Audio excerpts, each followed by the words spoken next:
All right, welcome back to our monthly virtual meetup. This is your host, Wayne Courageous. We're going to be talking about year-end tax strategies for passive investors.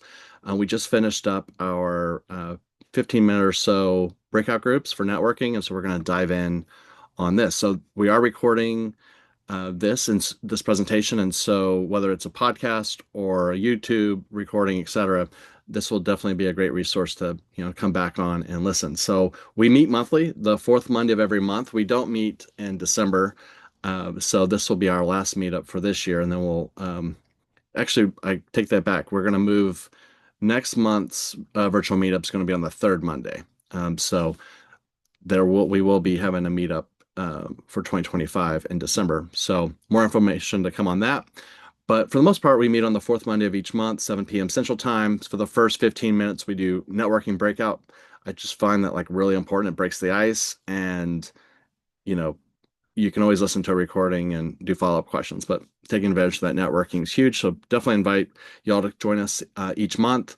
Then we do our guest presentation from 7:15 to about 7:50 Central Time, and then we follow up with Q&A and networking. So a little bit about myself. I'm based out of Central Texas, and I started CREI Partners back in 2019. I am full-time at this, and we have three full-time team members at our company. We manage about 60 million assets under management between Texas, Alabama, and Louisiana. Majority of those assets are in the Texas Triangle, where we're based. So we are active lead sponsors where we're running point on the asset management. So, but prior to that, I was working with CBRE for 16 years. So my entire life outside of high school and the Marine Corps was has been commercial real estate. So I've been beaten up, good times, bad times, like it's full grid, resistance, resiliency, etc. But it's been a blessing, and it's really taken good care of our family and investors, which is great. My background, I have an MBA at the University of North Carolina, a Master of Arts in Economics from University of Oklahoma, a Bachelor's of Business Administration, and a Certified Property Manager. So enough about me. I want to introduce y'all to Shelby, who many of you have already spoken with, but she's our Chief of Staff and runs our Investor Relations program. To us, that was like a huge hire to have a full-time person who is a point and somebody who can build, relationships and help, investors, prospective and current investors through their investments. So she's focusing heavily on investor relationships, transparent communications. She handles all of our monthly communications, and really is our point to building relationships outside of me within the company. Before I introduce our speaker, I did want to also mention that passiveinvestorcoaching.com is a resource. It's free. It's about 5 hours of content. I recorded it about a year or so ago. And what I find is a lot of people join our monthly virtual meetup, and it's great. People are joining, and you're getting bite-sized information, but sometimes you just want to like eat the whole pie at once and just help that learning curve. So check out passiveinvestorcoaching.com. There's no sales pitch or anything. It's just straight up education and knowledge that hopefully will be useful to you all. So enough about us and all about Susan. So Susan is the co-founder of Rising Femme Wealth and a passionate advocate for women building financial freedom. She retired early from her W-2 job in 2023 after years of investing, including in real estate since 2008. Susan has helped many clients save six-figure sums through powerful tax strategies and is finishing her enrolled agent IRS tax certification later this month. I've known Susan for a few years now and just know her to be a quality, good person. I love that she travels a lot with her son and her husband and truly is helping others through, tax savings. So I'm excited to introduce y'all to Susan. I'm gonna go ahead and stop sharing on mine, and I'll turn it over to you, Susan. All right. Thank you, Wayne. Let me get mine pulled up.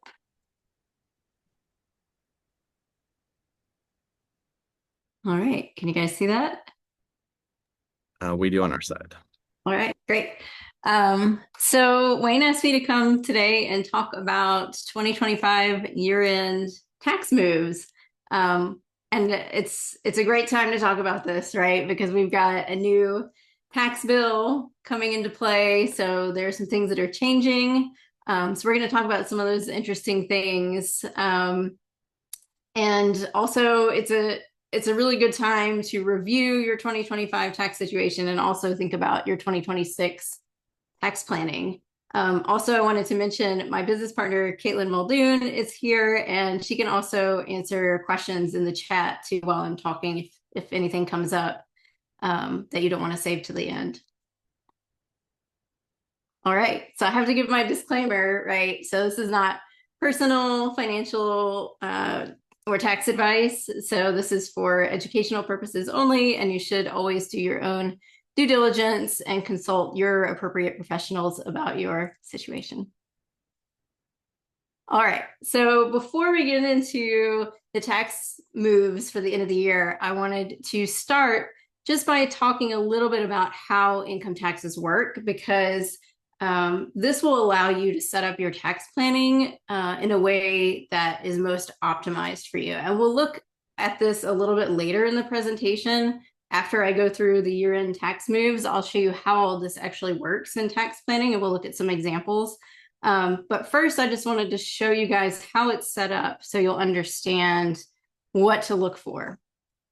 So the IRS divides your income into three pretty distinct income tax buckets. And so because these are distinct, oftentimes you can't combine deductions from one bucket into another bucket. And this trips a lot of people up, right? Because they'll say, oh, I've got all this W-2 income, but I've got all these real estate losses, and they'll offset each other, and I won't have a tax bill. Well, unfortunately, that's not how it works, right?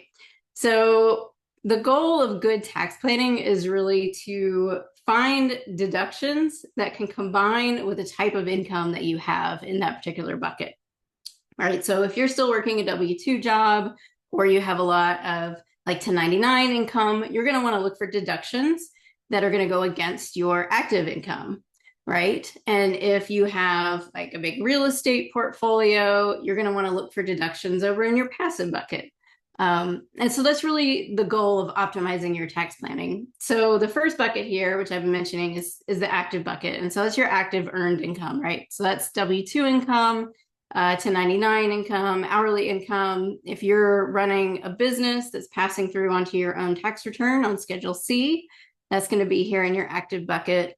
If you have a short-term rental that you are taking material participation in and claiming as an active business, you're managing it yourself, that'll be over here in your active bucket. If you are an active real estate flipper, and that's your business full-time, that's typically over here in your active bucket. Also, any Roth IRA contributions and 401k withdrawals will be here because those were earned income. The portfolio bucket, this is oftentimes what people think of more as their like paper portfolio. So stock and bond sales, dividends, interest. If you're doing any owner financing with someone and you're getting interest payments, those are going to come in here in your portfolio bucket. If you're invested in private debt funds that are paying you interest, those are going to come in this bucket.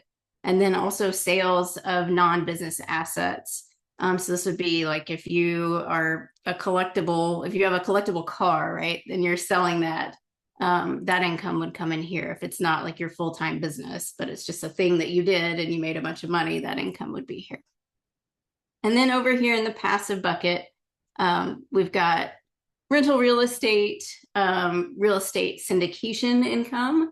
And so all of this, even though as those of us who have rentals know, right, rental real estate is not typically very passive, but it is considered passive by the IRS. And so typically your rental real estate income will be over here in your passive bucket, unless you're a real estate professional. But yeah, syndication income. So these passive syndications, like with CREI, that's typically over here in your passive bucket. Also passive business and rental income that you get a K-1 for. So if you're invested in a business, but it's, you're just a limited partner, a lot of times it'll come in here in this passive bucket. And if you have a short-term rental, but you're using a property manager, that's also over here in the passive bucket. So just wanted to kind of lay that out there and show you how that works for tax planning. So this is essentially what you're looking for when you're doing your tax planning. So you've got these three discrete buckets, and then you've got deductions that pair with each bucket, and you're wanting to pair as much as possible to get your taxable income as low as possible. And so, like I said, we'll come back to this at the end, and I'll show you some examples of how this works and how you can get your tax bill down to zero, even if you're making hundreds of thousands of dollars. But first, let's talk about some of these year-end tax moves for 2025. So number one, and this is one that you might not have actually heard about yet. So the new tax bill, the one big, beautiful bill act, OBA, I'll just call it the new tax bill, actually changed the deductions for charitable giving, but they don't go into effect until 2026, which is actually unusual. Most of the bill is going into effect in 2025, but these aren't going into effect until 2026. So it's opening up kind of a unique opportunity to look at your charitable giving between 2025 and 2026. So right now, if you take the standard deduction on your tax return, you cannot deduct charitable donations. This is changing in 2026. So in 2026, there is a new charitable giving tax deduction. Even if you take the standard deduction, it's $1,000 if you file single, $2,000 if you are filing joint. So you may, if you typically take the standard deduction and you're like me and you're, at the end of the year and you're like, oh crap, I didn't make any of my charitable donations this year. Let me donate a bunch of stuff. You might want to wait until January and make your donations then, and then you can take this deduction on your 2026 taxes. Now, if you typically itemize and you do deduct your charitable donations, you may want to front load those this year because the amount that you can deduct is going down next year. So they've capped it. The first 0.5% of your AGI will not be deductible anymore. And if you're in the 37% tax bracket, you can only get credit up to the 35% tax bracket now on those. So if you typically give a lot in charitable donations, you may want to go ahead and maybe do both years up front here in November or December, so you can get more of that write-off. So it's definitely something to think about. And then the second one, bundling the SALT deduction. So the SALT cap, this is the state and local tax cap. It was $10,000, which here in Texas was not particularly useful for those of us who have to pay pretty significant property taxes.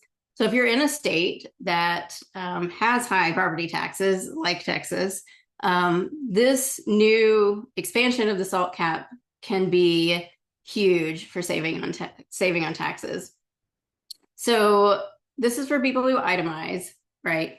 You can itemize and take a credit for your state and local taxes. The new SALT cap, if you're single, is $20,000. If you're filing jointly, is $40,000. So in my county, we are allowed to pay our property taxes. So I paid last year's property taxes in January of this year because I had a feeling the SALT cap was going to be lifted. So I went ahead and paid in January of this year. I can go ahead and pay this year's taxes in December and take credit on my taxes for both of those payments, right? Because I've paid them both in 2025. I paid my 2024 taxes in January of 2025, and I've paid my 2025 taxes in December, right? And so my property taxes are $21,000 a year. And so that pushes me all the way up to above that $40,000 cap, but that's way above the standard deduction now, right? And so it would make sense for me to itemize at that point. And so then I get a much bigger deduction. And I can also at that point take a mortgage interest deduction, the charitable donations, any like medical expenses that are above the threshold. I can do all sorts of itemizing at that point, right? And so this can be a really good strategy every other year, right? So to bundle these property taxes or whatever state and local taxes you have together that you can pay in the same year, and then take the standard deduction the next year, then bundle again and itemize and keep doing that until the bill changes again and the whole situation is different. But this can be a really good strategy for being able to take a pretty high deduction now above the standard deduction. All right. And bonus depreciation. You guys have probably heard that it is now back to 100% again. And so this is something that would apply to CREI's deals and a lot of real estate deals. So typically, and the way it has been is bonus depreciation was on the decline, right? So they had set it up at the beginning of the year, it was actually down to 40%. And so this new bill, if you've bought a property after, I think it's January 19th of 2025, you're now eligible for 100% bonus depreciation again. So this allows you to take accelerated depreciation up front on your properties. So in my case, I was able to take it a few years ago on some short-term rentals that I bought. They were cabins. And so I did a cost segregation, and you can either do like a DIY cost segregation. I use KBKG online. It's about $500. Or you can do an engineering cost segregation, which is thousands of dollars. Typically, you don't need those unless you have like a big apartment building. But what it does is it segregates out different aspects of your property that are going to depreciate on different schedules. So you guys are probably familiar with the standard depreciation schedule. So for residential real estate, it's 27 and a half years. And for commercial properties, it's 39 years. So you take the building value, not the land value, just the building value, and you would divide it by either 27 and a half or 39. But what accelerated depreciation does and the cost segregation is it says, okay, well, there's things in this property that aren't actually going to last that long, right? So let's pull those out and depreciate them on a faster schedule. And so the cost segregation is going to pull out things that would depreciate on a 5-year, 7-year, and 15-year schedule. And so that would be like your appliances, some of your flooring, ceiling fans, things like that, landscaping. There's a lot of things that wouldn't actually last, 30 or 40 years, right? And so you pull those out. And so at that point, once you've done the cost segregation, you can take that accelerated depreciation on those schedules, the 5, 7, and 15-year schedules. But what bonus depreciation allows you to do is combine all those together, those accelerated items, and take them all as a deduction in year one. So on my cabins, when I did that, they were short-term rental cabins. So they had a lot of stuff in them, right? A lot of furniture, appliances, I had curtains, all sorts of things. And I was able to take, I think, 160,000 of depreciation in the first year on one of them, and like 120,000 in depreciation on the other one.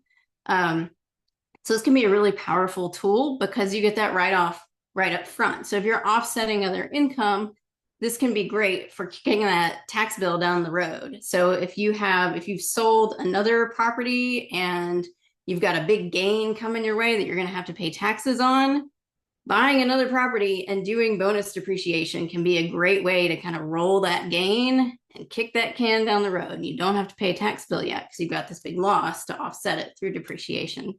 So this can be great. And this is a really good tool when you're investing even in passive investments, right? Because you can keep doing this. So if you've invested in an apartment complex and then, they hold it for a few years, they're exiting, you're going to have a big gain. Well, you can roll some of that money into another investment that's going to take bonus depreciation and keep rolling those gains. And your pile of money just keeps getting bigger and bigger. And so at that point, you either have the choice of exiting at some point and paying the tax bill, or what most people do is they die, and then that passes on to their heirs at the stepped up cost basis, and no one ever has to pay the tax bill. So that can be a really great tool for building generational wealth for your family, right? To just keep rolling and rolling and rolling that tax bill out. All right. And then the fourth thing is to look at your withholding now before the end of the year, right? Make sure that what's been withheld from your paycheck is the right amount, or you've paid the quarterly taxes you needed to pay. Also look at what's been withheld for retirement, what you've put into retirement. You're not overshooting the limit or way undershooting what you wanted to put in. This is a really good thing to do before April 15th, right? So you don't get hit with a big surprise.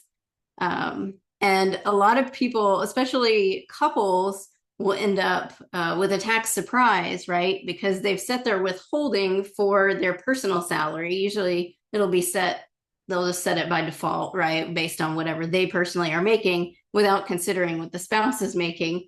And then they'll be in a much lower tax bracket on their tax payments than what actually their tax bill is, right?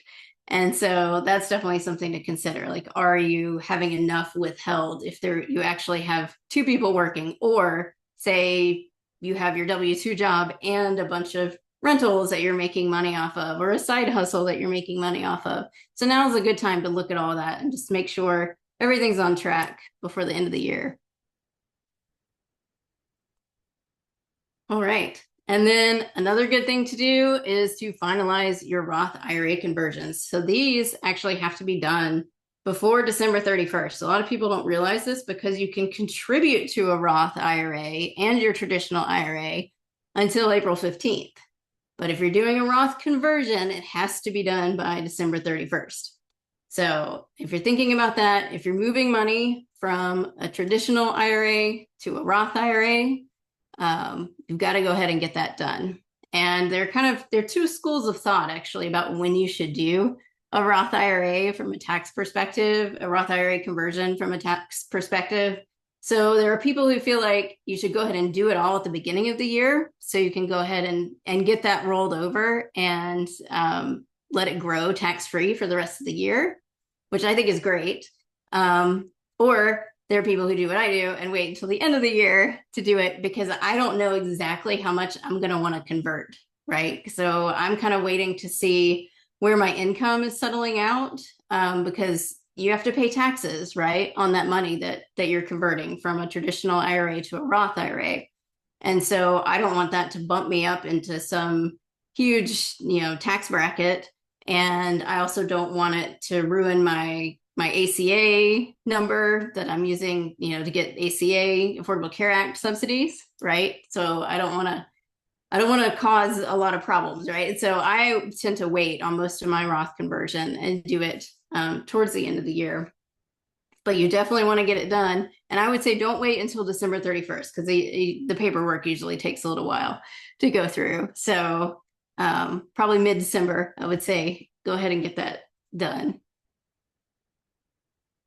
All right. Another thing, of course, is if you're having to take RMDs from either your own retirement account or a beneficiary retirement account, if you've inherited a retirement account, you need to go ahead and do that, because the penalties are pretty high if you don't take those before the end of the year. All right. Another thing to look at is tax loss harvesting, right? So if you have capital gains this year that you can offset with losses, great time to do that. Also, you can do $3,000 of capital losses and apply it towards your active income. So we were looking at those buckets. So typically your tax loss harvesting is going to be offsetting things in that middle bucket, the portfolio bucket, but you can take $3,000 of losses every year and apply it to that red bucket, the active income bucket. So this is a really good time to start looking at those numbers. So with tax loss harvesting, typically you're just generating a paper loss, right? So you're selling typically stocks that have a loss, and you're buying right back into the market. You're not buying the exact same thing, because that's a wash sale and you're not allowed to do that. But you can buy things that are close. And so you still have the same market exposure, but you've created a paper loss, right, that now you can use on your taxes. So a lot of people will go back and forth between like an S&P 500 index fund, so like VOO, and a total stock market index fund, VTI. And they'll go back and forth doing tax loss harvesting between those two. And you're allowed to do that. They're very similar, but because they track different indices, it doesn't count as a wash sale. And so That's a good example of what you can do and still have the same exposure, but you've generated this loss on paper that now you can use to reduce your tax bill. All right. And I'm sure a lot of us are dealing with health insurance right now. It's open season for most people. So a big tax advantage is being able to participate in a health savings account. So choosing a health insurance plan that's eligible for a health savings account can save you a lot of money. And so for 2026, this is new, all bronze and catastrophic Affordable Care Act plans are now eligible to enroll in a health savings account. And so this means that you can put in a tax-free contribution of $4,400 if you're single, or $8,750 if you're part of a family in 2026. And this does come off of your adjusted gross income, your AGI. So it's an above the line deduction. So this gets your AGI down for tax purposes. And you put this money in tax-free and it grows tax-free, and then you can take it out tax-free to use on medical expenses. So this is probably the best tax advantaged account that's out there, right? Even better than an IRA or a 401k. All right. And the last one is go ahead and start your 2026 tax planning, right? Go ahead and start thinking about what your income sources are going to be for next year, how much you think you'll make. Go ahead and start planning your contributions to your tax advantaged accounts, and start looking at what deductions might make sense for you. Does it make sense to, max out your 401k? Does it make sense to purchase a rental property? Does it make sense to plan on doing some tax loss harvesting? So to just kind of lay out, and I do it in a spreadsheet, I lay out essentially my 3 buckets, and I say, okay, well, I think I'm going to have this much coming in from, dividends, and maybe this from some business income, this from the rentals. And, it's not going to be exact at the beginning, but I have a pretty good idea of what my taxes are going to look like next year. And especially if you're applying for an Affordable Care Act healthcare plan, you have to estimate your AGI, right, that you're going to have next year. So you already probably are doing this, whether you realize it or not, right? Because you have to give them a number of what you think your income is going to be. So this is a great time to start looking at it and then be ready next year, so you can kind of hit the ground running. All right. So let's look at some tax planning examples. So I've talked a lot about these buckets, right? So I wanted to show you guys some examples, and I'm also going to incorporate some of the things that we've just talked about so I can show you how they actually flow through the tax planning and reduce the tax bill. All right. So this is an example of a couple paying $9,000 in tax on $240,000 of income. So typically, the tax that you would have to pay on that level of income would be probably $30,000 to $40,000. Whoopsie daisy. Hold on. There we go. So you can look at how everything is set up here. So they have pretty good incomes, right? So they have $200,000 coming in from their W-2 jobs. They're going ahead and maxing out. Each of them is maxing out their 401k. And they're also maxing out a family HSA. And here is where you can see what we talked about with the SALT bundling here in the active bucket, right? So they're taking advantage of this, and they're going to itemize for this year. And so they're taking the max $40,000 state and local tax deduction. They've also got mortgage interest, and they made a $10,000 donation to charity. And so because they're itemizing, they get to deduct all of those things from their active income. And so that gets them down from originally $200,000 of active income to about $79,000. Over in the portfolio bucket, they have $5,000 coming in from qualified dividends, and then they had $20,000 in long-term capital gains stock sales. And so they went in and did some tax loss harvesting and generated a $20,000 paper loss. That's not a real loss because they still have that exposure to the market, but it's generated on paper now to offset that. And so that leaves them with just $5,000 in portfolio income, which will put them in the 0% capital gains and dividends, qualified dividends tax rate. So they're not actually paying any tax on that $5,000.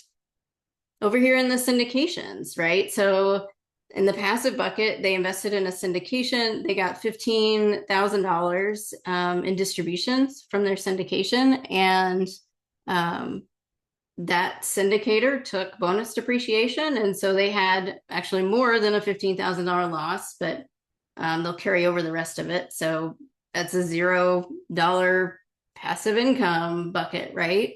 And so they have no income tax to pay on that.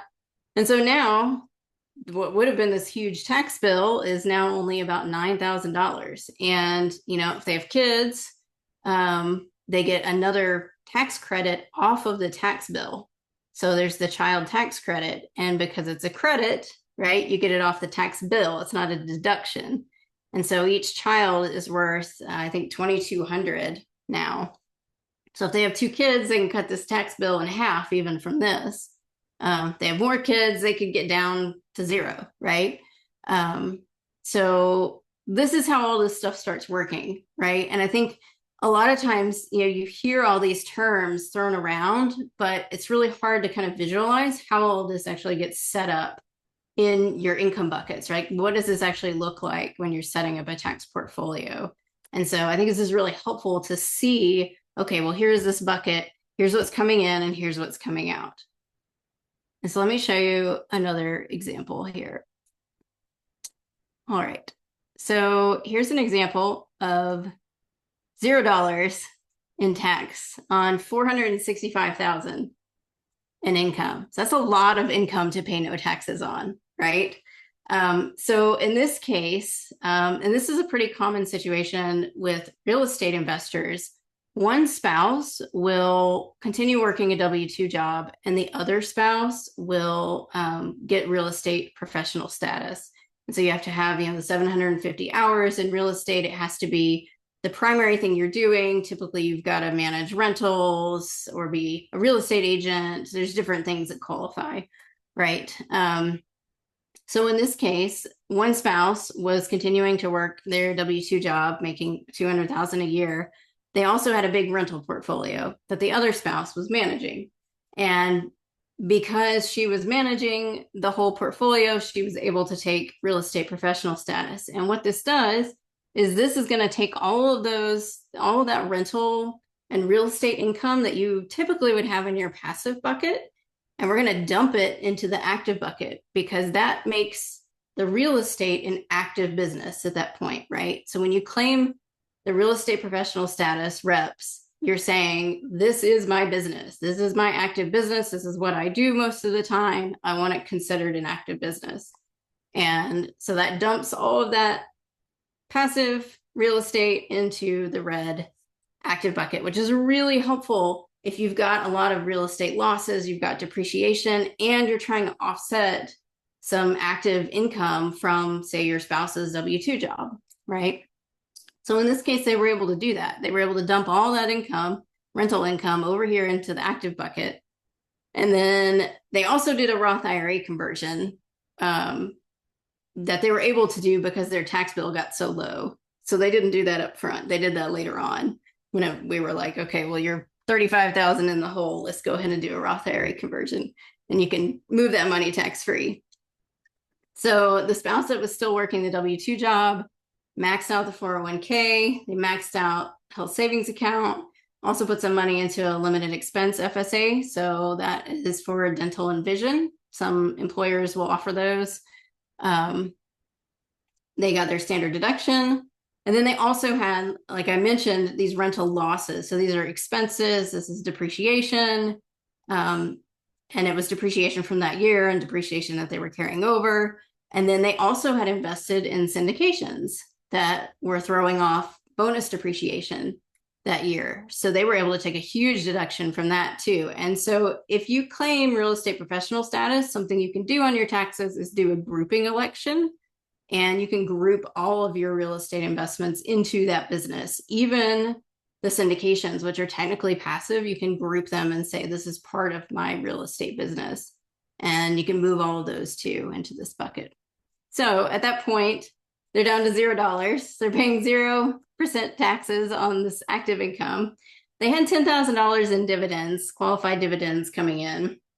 So that's going to be in the 0% tax rate bracket.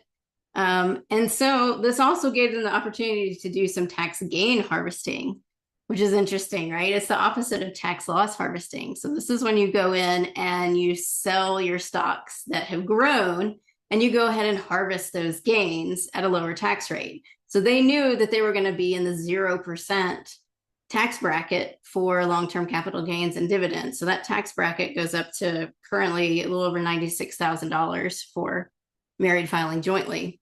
So they went ahead and maxed most of that out, right? And they harvested those gains. And with gains, when you're doing tax gain harvesting, you can buy exactly the same thing again. There's not a wash sale rule like there is otherwise with tax loss harvesting. So if you've got a bunch of gains from, say, Amazon or Google or NVIDIA, you can sell that and just buy right back in. And so they harvested these huge gains that they had and didn't have to pay any taxes on them, right? That resets their cost basis higher now. And over here in the passive bucket, we don't have anything left because we've moved it all. So they ended up paying $0 in tax on almost $500,000 of income.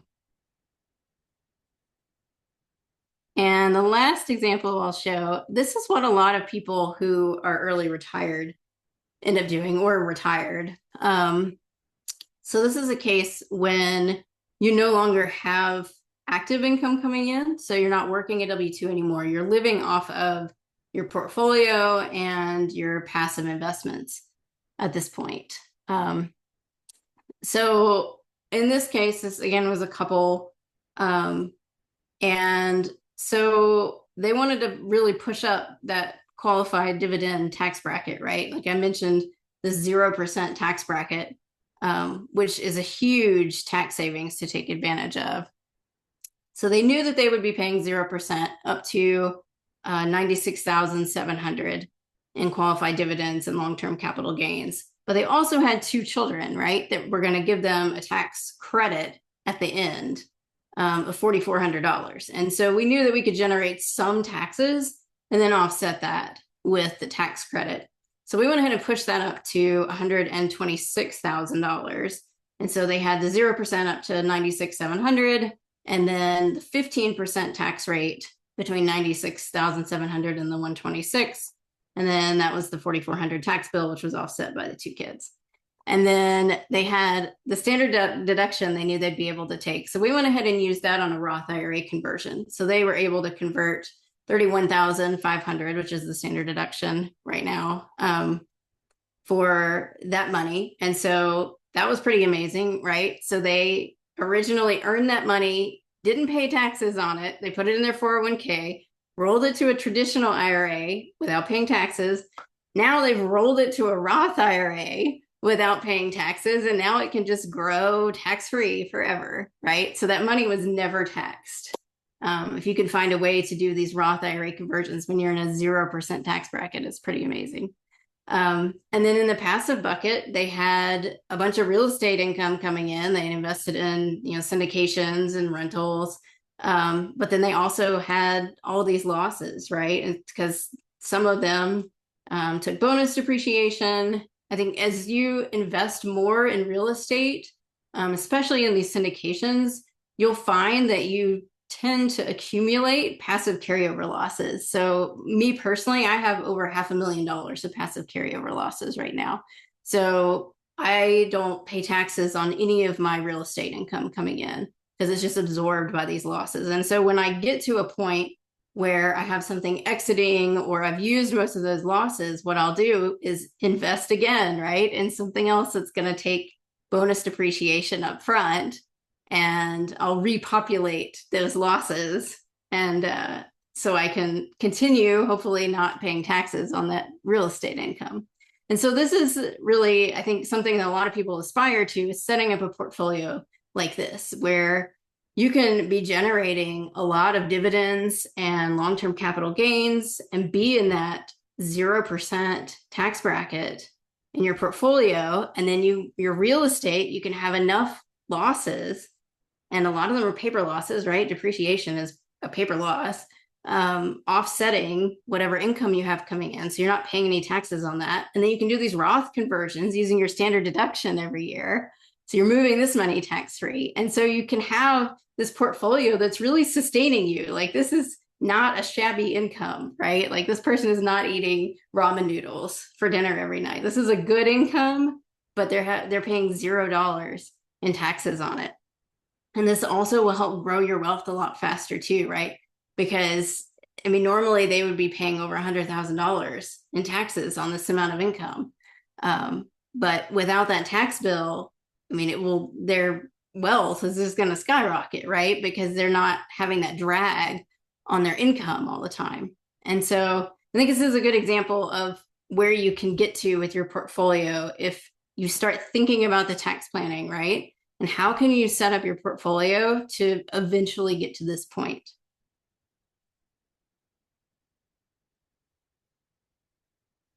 All right. So in closing, I did want to mention, don't let the tax tail wag the dog. This is something that really bothers me with a lot of tax professionals.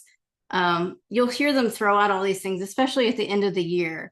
They're like, oh, you need to go buy a heavy vehicle because you can write it off for your business, or you need to go invest in oil and gas because you can write a lot of that off of your active income. And so people end up making bad financial moves to save a little bit on taxes. And that typically doesn't work out very well, because I'll see people spend, $150,000 on a Rivian that they don't need, right, to save $10,000 on their taxes. And that typically is not a great financial move.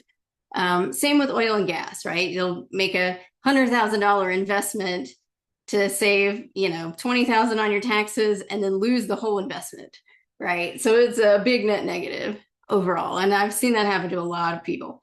And so a big thing is to really think about your overall long-term wealth building plan and how your tax strategy fits in with that, right? So start off by thinking about, what do I want my life to look like? Like, what are my goals? Do I want to end up in that last tax situation, right, that I presented just a minute ago, where I'm not having to work a W-2 job, but I have plenty of money coming in and I've got this really good tax strategy, right? I think a lot of it is figuring out what you want your life to look like and how you can control your spending and saving to get there, what you should invest in to make the situation that you are aiming to have, and then how can you finesse your tax strategy around all of that, right? And so all the pieces kind of fit together.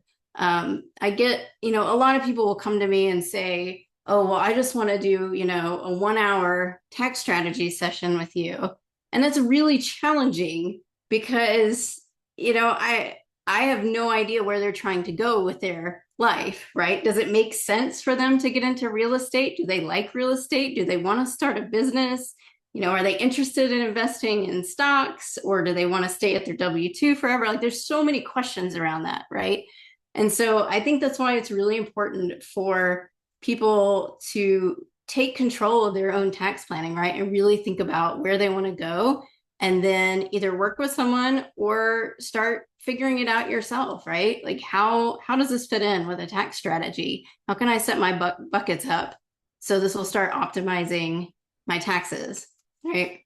And I think education is the most important part of all of this. And a lot of times when you go to a CPA, they're just running your numbers, right? Like, you just bring them your numbers, they put it in their tax software, and they send your form in.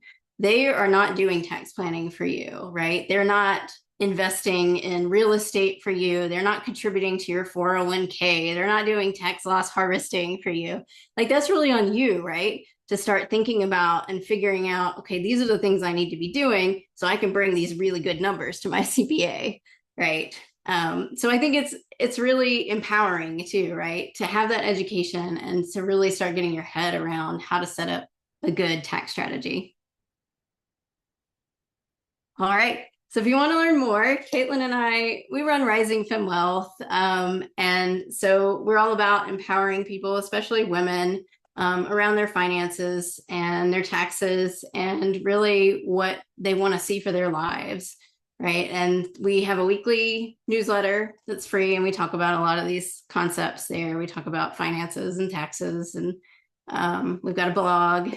And you can feel free to reach out. I put my email here if you have any questions. And yeah, just want to say thanks for having me. I love talking taxes. I know it can be a kind of dry topic sometimes, but I think getting your head around the tax buckets, like that was life changing for me when I figured that out. And so I hope that maybe this is life changing for some of you guys too. Susan, I'm very visual, and your buckets, like it just drilled in my mind. So great job. For those that may be listening to this in a podcast format in the future, do you mind reading out your email so that somebody listening to it could reach out? Yeah. So it's Susan at risingfemwealth.com, and it's rising, FEMME, wealth.com. And our Perfect. website is risingfemwealth.com. So Susan and Caitlin, thank y'all for both joining. So we have some time if y'all are good with it to answer any questions, whether you want to put them in the chat box or just unmute yourself. Maybe we spend 10 minutes or so at most on any questions, and then definitely reach out to Susan and Caitlin afterwards. So any questions, or you don't have to. I know we're recording still, so if you want to put them in the chat box and I'll read it, or we'll call it a night, whatever works for the group. Wayne, you may have stated this, but are you going to send out a copy of the recording? Absolutely, yes. Wonderful. We will add you to our email list as well if you're not already, and then you'll have the recording. We also put it on our YouTube as well, and so you'll definitely have access to it. Perfect. I have a question. So for the end of year, like tax planning, Susan, you mentioned that you wait till the end of the year to do your lot conversion so that you can figure out um, if it's going to push you into the next tax bracket. Is there any software that you'd recommend for people to use that's available to everyday users to do like that tax planning? There are a couple of things online.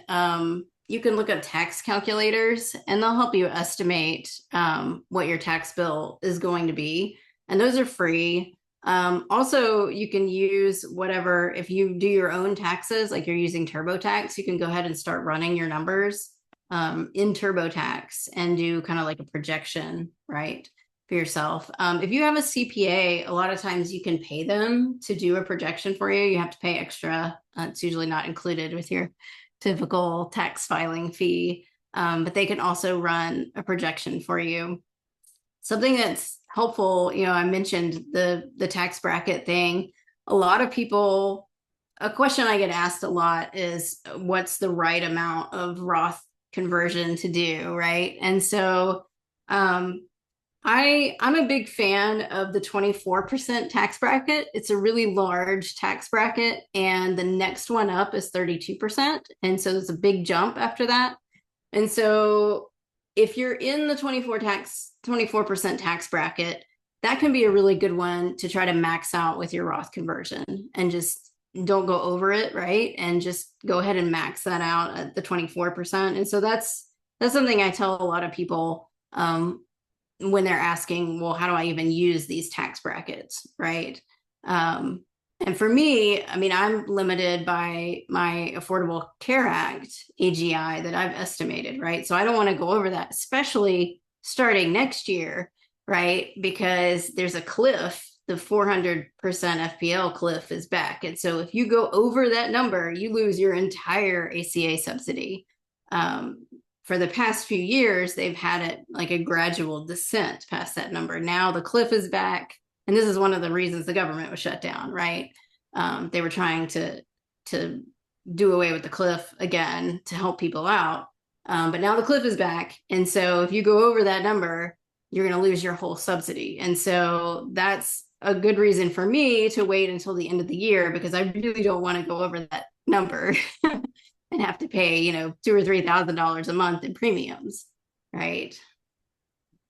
So we also got a question. It says, how do you handle a loss on a syndication? I just found out that a deal was foreclosed on and I lost all equity in the investment.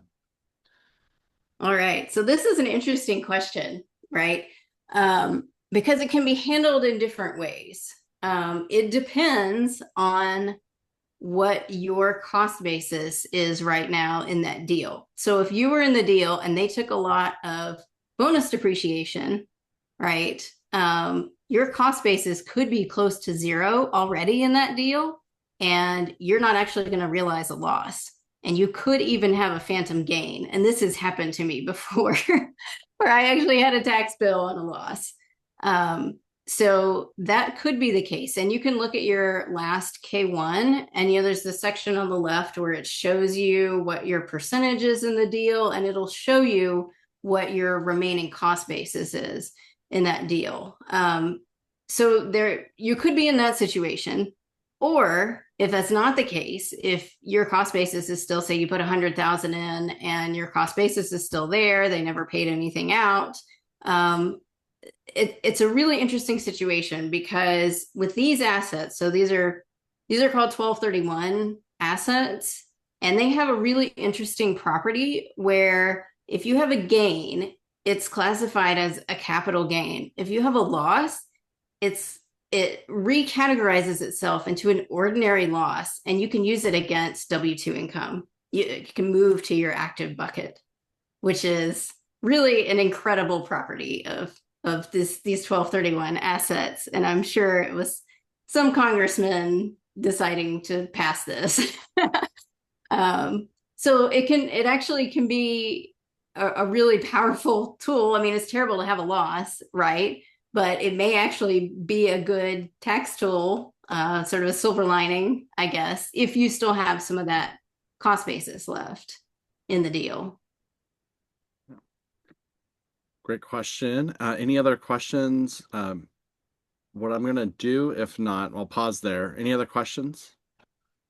Okay. Go ahead. Wait, was somebody else going to go? No, go ahead. We have Okay. just a few minutes left, so definitely ask the question, and we'll go from there. Thanks, James. Sure. Hey, Susan. So maybe I just don't know enough about. I know that the difference between the Roth and the traditional is basically your pre-tax and post-tax and all that. But this is the first time I'm hearing about the conversion. So why would somebody choose to not? Like right now, I'm kind of split between both in terms of my contributions. Why would someone choose to convert them at a later time instead of just having them split like that? Right. So a lot of people can't contribute to a Roth directly because their income is too high, right? So that's the main reason, is people are trying to get their money into a Roth, but they're not eligible to contribute to a Roth. And so what a lot of people will do is they will do the traditional, like regular backdoor Roth, and they will take the amount that they were going to contribute to an IRA, right? They'll put it in their traditional IRA, and in the same year, they're going to roll that to a Roth. And that is your standard backdoor Roth conversion, right? And that's different from just a regular Roth conversion where you're just taking the money that you have in a traditional IRA and just rolling it. So this will be maxed out at, you know, the $7,500 limit that you can put it in IRA, and you'll go ahead and roll that in the same year to a Roth IRA. And this is how a lot of people with higher incomes are contributing to a Roth every year, is they're doing that because they have to pay taxes. Their income is so high, they have to pay taxes on that traditional IRA contribution. So they've already paid taxes on it, right? And they're going to go ahead and roll it into a Roth so they don't have to be taxed on the growth. And that makes sense for a lot of people too, because otherwise, right? I mean, what they would be doing typically with that money is just taking it out. They've paid taxes on it and putting it in a brokerage account, right? So why not take it out, put it in an account that's going to grow, but then you don't have to pay taxes on the growth, right? So it's a little bit better in that way. So a lot of people will just do that straight backdoor Roth with their IRA contribution every year. Or you can do just the regular Roth conversion, which is what I do, where I have just my traditional IRA and I'm just moving whatever amount of money I need every year to the Roth and paying taxes on it or not paying taxes on it, as it may be. Man, this is so much information, especially everybody on this call has a different, you know, tax need, right? Whether you're active or you're W-2 or you're like me and just all in on syndications. So, but I think the important thing is like so many people, and I was there too, where I just thought I just needed a CPA. And you hit it right on where a lot of the CPAs, like they're taking your numbers and putting it through the system and submitting. So having a tax strategist along with a CPA, sometimes it's the same group, same company, but definitely reach out to Susan and Caitlin. And or whoever your strategist is, and this is the time to start thinking through it, not February, March of next year. So Susan, thank you so much for your time, and Caitlin, thank you for joining as well. We will send the recording. Our next meetup will be Monday, December 15th, and we're going to be talking about 2026 real estate market outlook for passive investors. So thank you all for joining us, and thank you again, Susan and Caitlin, for your time. Such great information. Thank you. Thanks, Wayne. Thank Thanks you. for having us. Yeah. Have a great night.